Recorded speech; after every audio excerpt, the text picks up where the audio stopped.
In the dark space near the edge of the galaxy, a small human colony floated in silence. The stars above it burned bright, but peace had long disappeared from this place. The colony, known as Vega 7, was once full of life, families, workers, children. Now its skies were red with fire, and its people were hiding underground. Lieutenant Mara Rain stood near a cracked window in the control tower, watching the smoke rise from the lower sectors. Her eyes were tired. She hadn't slept in 2 days. Her uniform was dirty, torn at the shoulder. Behind her, the lights flickered. "Signal the core systems again," she said calmly. "We've tried, Lieutenant," replied her comms officer, Enzo. "Still no answer from Earth. Still nothing from the main fleet. It's just silence." Mara said nothing. She just looked at the screen. The signal lines blinked weakly. Red, not green. Earth wasn't responding. No one was. She turned slowly and walked back toward the table where the emergency plans were laid out. Vega 7 had sent out a distress call 5 days ago. The alien race called the Zarketh had come without warning. Giant ships, black like oil, full of spiked metal and fire. They didn't even speak. They just attacked. Cities were destroyed. Drones tore through defenses.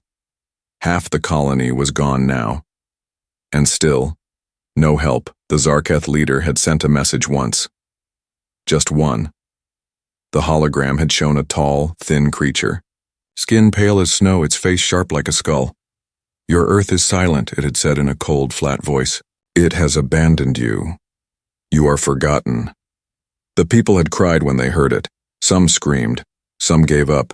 Some even tried to escape in broken ships, only to be burned in the upper atmosphere.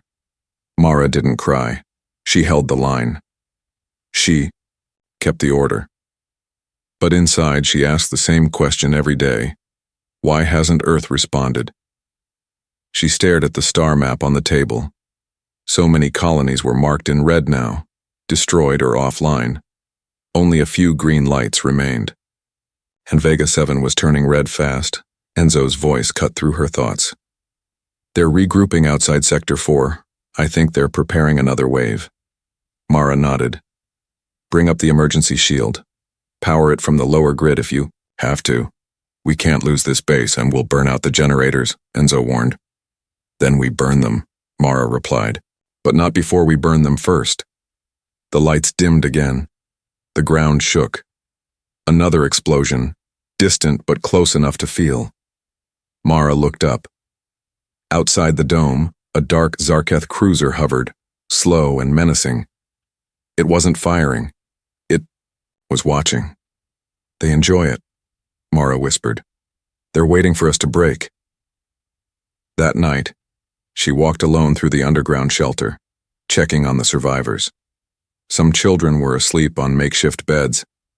A mother was holding her baby tight, whispering lullabies in a language Mara didn't know. She nodded at the guards and went deeper, to the old command center beneath the colony.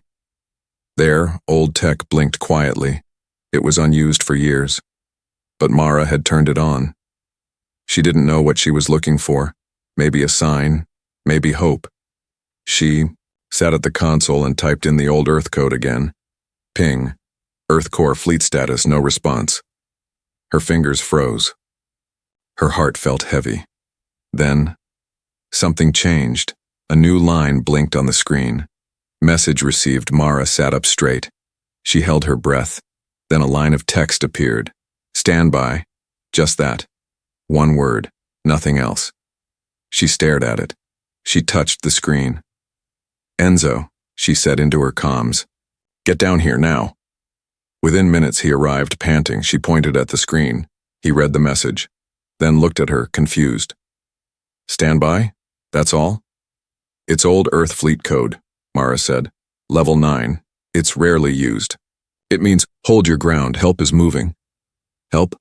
From where? We haven't had a fleet in years." "The Earth Armada was disbanded." "We don't know what Earth's been doing," Mara said. "They went quiet. They told us to stay independent. Maybe they were planning something." Enzo shook his head. "You really believe that?" Mara didn't answer. She just stared at the word on the screen. It pulsed like a heartbeat. One word, one tiny word after so much silence. That night, she called the whole command team together. "Something has changed," she told them. "We have received a signal. Earth is not gone. It is not broken." The others listened, tired and doubtful. She continued, "We must hold out, just a little longer. I believe something is coming. I believe this silence was not weakness. It was strategy." Some shook their heads, some looked away. But some believed. The next morning, the Zarketh attacked again. Their drones rained fire from the sky. The emergency shield held for 2 hours, then failed. The outer wall collapsed. The enemy began to enter. Mara led the defense herself. With old rifles and weak armor, she fought alongside her people. Room by room, hall by hall, they held back the tide. In the upper sky, the Zarketh cruiser moved forward, ready to finish it. Then something strange happened. All comms channels in the system blinked a signal, a frequency no one had seen before. Earth signal. Everyone froze. The message was short. "Incoming jump signature. Sol Originenzo," read it out loud. "Jump signature from Earth? Is that?" Mara smiled for the first time in days. Yes, someone is coming. Above the colony, far above the planet's orbit, space began to twist. The stars shifted. Light bent. The Zarketh cruiser paused. It moved backward. Then, a tear opened in space. A great hole of blue fire, and from it came a ship. Not just a ship, a Titan. It was silver and black with lines like armor, glowing engines behind it like suns. The front carried a symbol none had seen in years. The Earth crest. The Supreme Fleet insignia. One ship became 2. Then 10. Then 30. They came out of the rift one after another like a river of steel and power. The Zarketh cruiser turned and fired. The first Earth ship didn't dodge. It took the shot and fired back. The sky turned white. On the ground, Mara watched the live feed. Her eyes filled with tears. Enzo stood beside her, mouth open. This is impossible." Mara didn't blink. "This is Earth." The enemy tried to run, but the Armada was faster, smarter, stronger. For the first time in weeks, the sky above Vega 7 burned with hope. No one laughed at Earth now. They feared it, and the silence had ended. The stars were still glowing from the rift that had opened. In space, the people of Vega 7 stood in silence, watching the sky from the broken rooftops and shattered windows. Some were crying. Some just stared, unable to speak. The great ships from Earth had arrived. No one had expected it. No one had even believed it was possible. For weeks, there had been nothing but silence.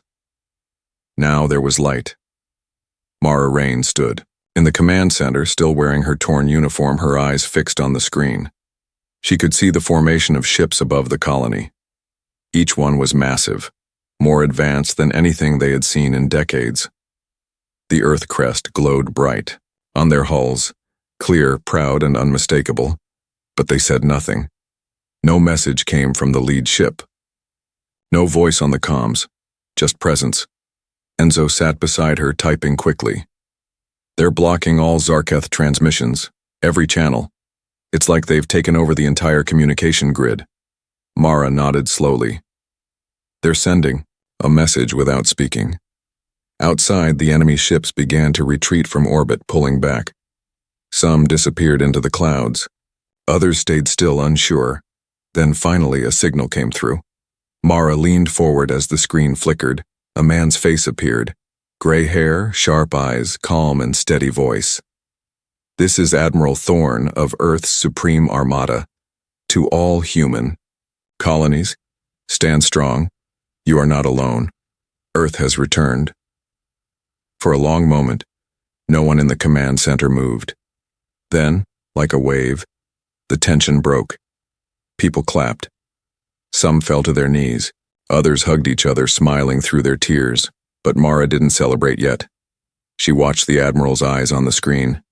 They were calm, but behind them, she saw something deeper. Purpose. Weight. Secrets. "Replay the message," she said. Enzo did. Mara listened again. Every word was measured, controlled. Why had Earth been silent for so long? Why now? And what had they been building? Later that night, she sat in the briefing room with Enzo and a few others. They were all tired, but no one wanted to sleep. The sky was finally quiet, and for the first time in weeks there was peace. But with it came questions. "They didn't tell us they were coming," said Enzo. "They didn't ask for help," added one of the engineers. Mara nodded. "They wanted to stay hidden. They let the enemy believe Earth was weak." "You think it was a plan?" someone asked. "Yes," Mara said. "A long plan. And now it's time to find out why." Just then her comms device beeped. "Incoming message. Private link. Earth Armada Command." She accepted the call. Admiral Thorne's voice filled the room, calm and direct. "Lieutenant Rain, your colony has survived under pressure that would have broken most. Your leadership has been noted. We request your presence aboard the ESS Titanus." Mara stared at the message. Then she stood. "I'm going." Within an hour, a transport ship from the fleet arrived. It moved with smooth precision, landing just beyond the ruins of the outer wall. As Mara boarded, she looked back at the colony. Damaged, but still standing, she knew everything was about to change. The ship rose and headed for the stars. As it climbed, Mara saw the full fleet above her. It stretched across the sky like a city in motion. Ships of all sizes, some shaped like arrows, others like floating towers, all with the same glowing crest. When the shuttle entered the hangar of the ESS Titanus, she was met by two officers in black and silver. They said nothing, only led her down silent corridors. Finally, she stood before a large door. It opened without a sound. Inside, Admiral Thorne waited. He stood beside a wide window showing the stars beyond. "Welcome aboard," he said. Mara stepped forward. "Sir, why now? Why return after so long?" Thorne looked out the window for a moment. Then, without turning, he answered, "Because they believed we were gone. Because the galaxy forgot who we are. And because we needed them to forget. Until we were ready." Mara frowned. "Ready for what?" Thorne turned and met her gaze. "For the truth," he said, quietly. "About Earth, about what we've been building, and about what's coming next." Mara felt a chill in her chest. "What's coming?" she asked. Thorne didn't smile. He didn't blink. "Something old. Something they fear more than us. And it's almost here." The stars outside the window blinked once. Then, somewhere in deep space, a new signal echoed through the system. Unfamiliar, unknown, and growing stronger. Mara's eyes narrowed. She had thought the hardest part was over. But the silence had only been the beginning. The air inside the Titanus felt different, calm but powerful. Every wall hummed with quiet energy, every step echoing with purpose. Mara Rain walked beside Admiral Thorne, trying to match his pace.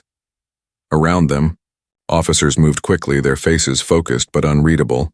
Everyone here seemed to know something. Something big. Something they weren't saying yet. At last, Thorne spoke. "There are truths that have been kept hidden. Not out of fear, but out of timing. Earth didn't fall silent. Earth was watching." Mara stayed quiet, listening. "We went silent to prepare," Thorne continued. "While the galaxy laughed at our absence, we built something they could never imagine. Not just ships, not just weapons, we built understanding of the threats beyond the stars." Mara glanced at him. "What kind of threats?" Thorne stopped walking.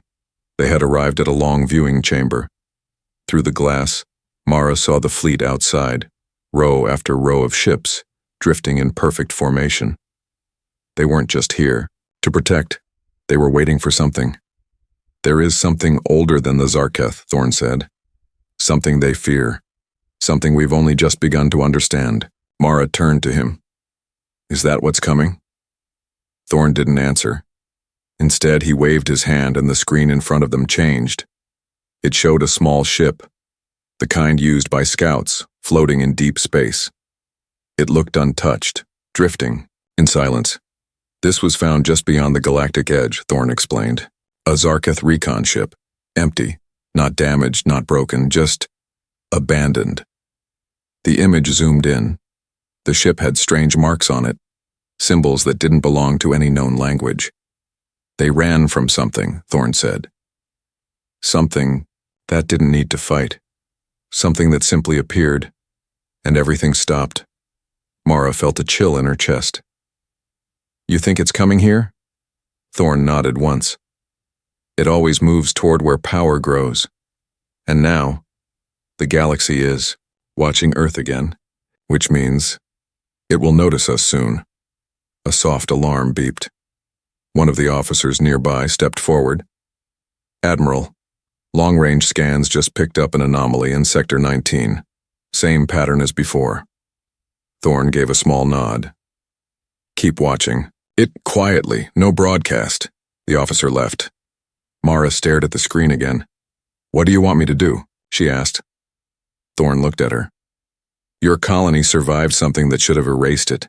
You didn't give up. You didn't fall into panic. I need that mindset. I want you to join command. Mara blinked. Me? But I've never... You've seen what survival looks like, he said. Out there it won't be strategy that saves us. It'll be people who refuse to fall. Before she could reply, the screen changed again. A new feed appeared. The edge of the fleet was visible, and something else was forming there. Not a ship, not a storm, just movement in space. Shapes shifting slowly, like shadows forming from light. The room grew quiet. Mara stepped closer. What is that? No one knows, Thorn replied. But it's been following us, and every time we move, it watches. Why now? Thorn took a long breath. Because we turned on the lights again, and whatever's out there, it notices light. The image zoomed in. The shapes were still far, but something about them felt wrong. Not dangerous, just distant, like they didn't belong in this part of the galaxy. They don't speak, Thorn said. They don't send signals, but everywhere they appear, things change. Technology stops working.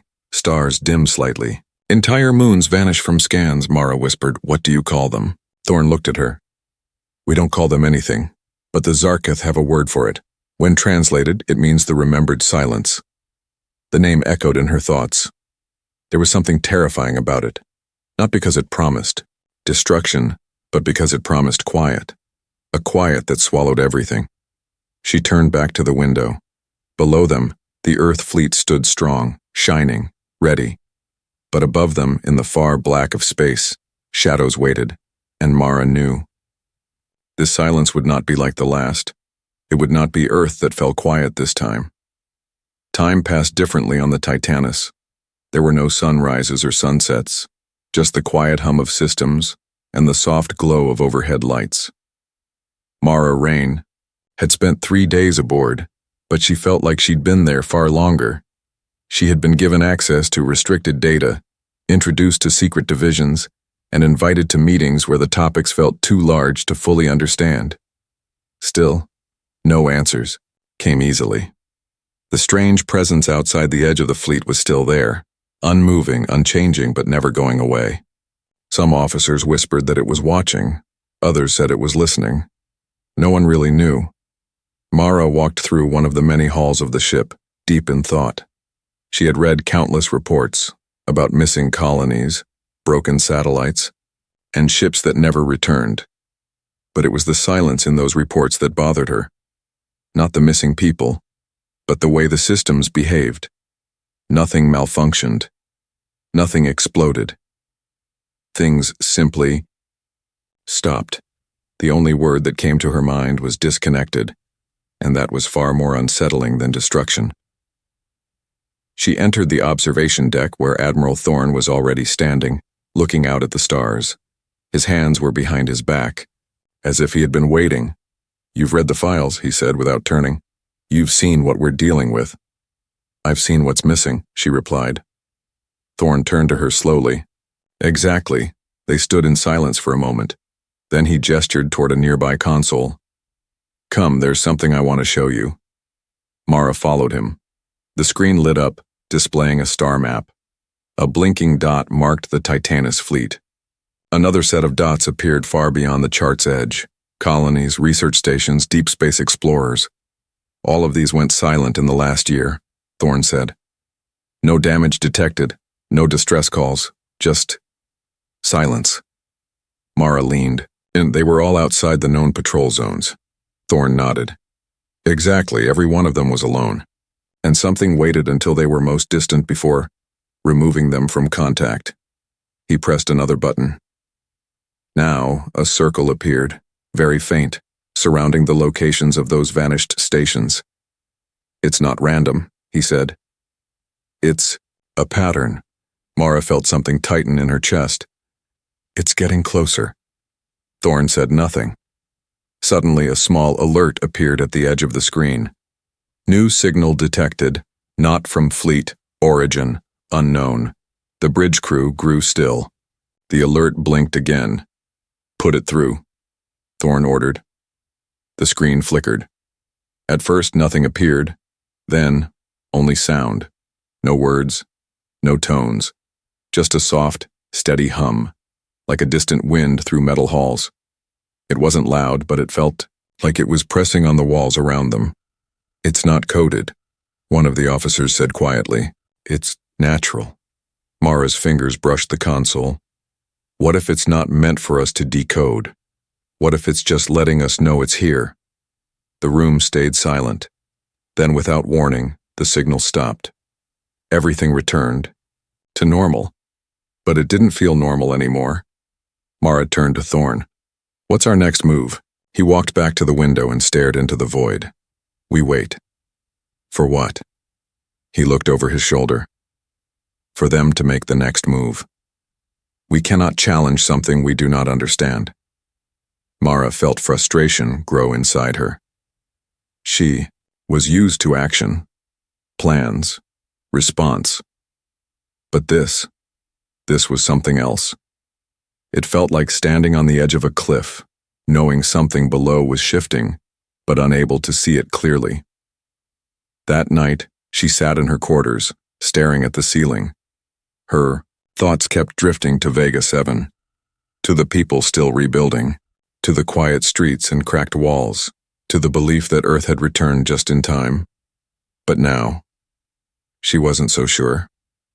Not about Earth, but about what Earth had walked back into. The galaxy wasn't the same anymore.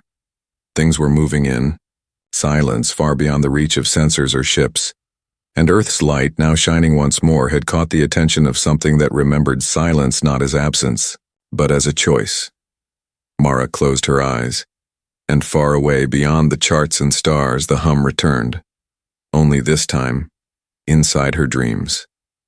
The dreams didn't stop. Every time Mara Rain closed her eyes, the same sound came, soft, like wind brushing across metal, but always growing nearer. The dreams showed her stars shifting places, ships floating motionless, and shadows with no clear shape. She never saw what made the sound. She only felt it watching, waiting. But when she woke, the hum wasn't gone. She had it checked by the ship's medical bay. No implants, no neural feedback issues. Still, she heard it, faint, like a presence just outside her awareness. No one else on the Titanus seemed to notice. No one reported anything strange. Only Mara. On the 4th day, she was summoned again. This time, the room was darker. The briefing lights were dimmed and only a few senior officers were present. Admiral Thorn stood at the center, a quiet intensity in his eyes. A new hologram floated above the table. It showed not a map, not a ship, but something stranger. A pattern. It looked like lines bending through space, circling invisible points, gravitational pulls that didn't match any known body. Thorn tapped the table. These aren't natural, Mara stared at them. What are they? Signals, he said, but not messages. These are more like trails, left behind by something that moves through places we can't reach. Wormholes? One officer asked. Not quite. These don't connect space. They bend it, like time folding for a second, then smoothing again. Mara stepped closer. The trails formed shapes, and though they had no language, something about them felt deliberate, purposeful. Like a silent message not meant for translation but recognition. Thorn turned to her. You've heard something, haven't you? She hesitated. How do you know? Because I have too, he said quietly. The room grew still. I didn't want to mention it until I knew someone else had, he continued. But I've been hearing the hum since we left Sol. It's faint, constant, not sound exactly, just a feeling, like pressure that never leaves. One of the engineers looked confused. You think it's a form of contact? Thorn didn't answer. He just turned, back to the projection. Or a form of awareness. It's possible we're not being spoken to. We're being observed, Mara whispered. By what? Thorn gave a tired smile. I don't think it has a name, at least not one we'd understand. The trails on the projection began to shift. They moved slowly, but always toward one point, where Earth's fleet now stood. Another officer adjusted the display. It's converging on us. Not just us, Mara said. Our light, our signal. Earth turned the power back on, and now, whatever this is, it knows. Thorn gave a nod. That's why we didn't speak for so long. That's why we stayed hidden. Earth wasn't afraid of war. We were afraid of being found. But now, Mara asked. We decided it was time, but that decision came with a cost. They all stared at the display. Suddenly, a new alert sounded. No panic, just a calm, soft tone. System update. Civilian colony. Virelia outpost. No response. It was just one line, but it meant everything. Virelia was a distant colony, far from any known threat. Peaceful, small. No warnings had been sent. Just silence. Another officer checked scans. All systems offline. No distress call, no damage reports. Thorn didn't react. He just whispered, It's beginning again. Mara felt it in her chest, that quiet fear. Not from attack, but from being unseen. From being noticed by something that didn't act with anger but with deep, unreachable purpose. What's the protocol? Someone asked. Thorn looked at Mara. There isn't one, he said, but we have to try something new. Something the galaxy hasn't seen in generations. Mara raised an eyebrow. What's that? He turned, and for the first time there was a spark of emotion in his voice. We tell the truth. The officers exchanged glances. We send a message, Thorn said, to every colony, every outpost, every ally and observer. We tell them what's coming, not with fear but with unity. This time we don't hide. We let them see us prepared. Mara stepped forward. Even if it draws the silence faster? Thorn met her eyes. Yes, because if silence is watching, it needs to see something it didn't expect. The room fell quiet again. And outside the Titanus, stars continued to shimmer. But far beyond them, in the places no light touched, the patterns moved. And Earth's signal, now wide and bright, was calling more than just attention. It was calling the unknown. For the first time in decades, Earth sent a message to the entire galaxy. It wasn't a warning. It wasn't a threat. It was simply the truth. Admiral Thorn's voice echoed across every open frequency, every relay satellite and every allied station. We don't understand what's coming. We only know that something watches. We only know that silence follows it. But this time we won't vanish quietly. Mara Rain stood at the main deck as the final broadcast ended. The crew was silent, watching distant screens as signals flew outward, carrying Earth's voice to every corner of known space. The message had been simple, but its meaning was vast. Earth was not going to hide anymore, and whatever was listening would now know. The days that followed were strangely quiet. Viralia Outpost remained unresponsive. Other colonies still checked in, though many were growing nervous. Some cut off contact, some strengthened shields, some prepared to leave their planets entirely. Fear moved faster than any fleet, but the Titanus remained in place, waiting, not out of stubbornness but out of belief. Belief that standing still sometimes speaks louder than running. Then on the 7th day after the message was sent, something changed. The sky did not darken. No storms appeared. No alarms sounded. Instead, light began to bend. It started slowly. Stars near the edge of their vision shimmered strangely, as though viewed through water. Then, faint lines began to stretch between them. Not visible to the eye, but felt through sensors. The kind of data that made machines pause. That made artificial minds hesitate. The silence wasn't just arriving. It was shaping the space around them. Thorn stood beside Mara at the observation deck. "This is it," he said quietly. She nodded. No more hiding. Below them, Earth's Supreme Fleet remained still. Lights across hulls flickered like beacons. Ships that had remained cold for years were now glowing. Engines didn't ignite, but systems awakened. Not in preparation for war, but for presence. To be seen. To be heard. The bending of light grew stronger. Then from the center of it, something began to form. Not a ship. Not a being. Just structure. Like folded space becoming shape. An outline. A suggestion. It was tall, wider than any fleet vessel, and yet without mass. It shimmered like memory, like a picture taken in a dream. And then, it stopped. No sound, no movement, just stillness. Mara felt it again, that soft hum, not in her ears, but in her thoughts, in the space behind emotion, a pressure that didn't hurt but reminded. It was as if the silence itself was thinking, as if it was asking a question. Thorn spoke almost to himself. Maybe it never meant harm. Maybe it just wanted to see who would stay. The structure shimmered once, and then, slowly, it began to fade.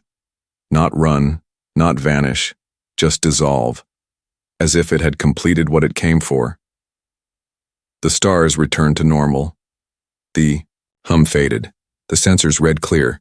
The silence was gone. No harm. No loss. Just a moment. A meeting without words. Mara turned to Thorn. "What happens now?" He smiled, tired, but proud. "Now, they all know we're still here. And more importantly, that we never stopped believing in what we stand for." Across, the fleet systems returned to standby. Engines quieted again. But something in the air had changed. The galaxy had witnessed something unexpected. Not fear, not defense, not retreat, but presence. Earth had stood still, in full light, when the Kawi unknown came near, and the unknown left quietly. In the days that followed, more colonies reached out. The silence did not return. Not yet, but its memory remained. People across worlds started calling it the pause. A moment when everything stood still, and the stars held their breath. And they remembered that Earth, the once quiet planet, did not run. It stayed. And it was seen.